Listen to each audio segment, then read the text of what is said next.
that are things we cannot support because it endangers our food security. The biggest threat against food security is of course not the nature restoration law. It's the opposite.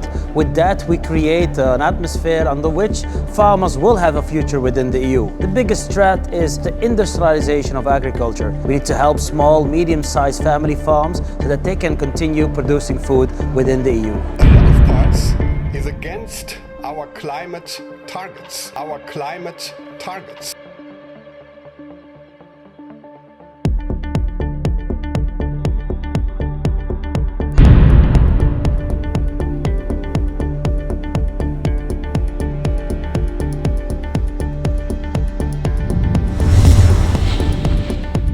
Our projects are basically restoring nature and contributing to that.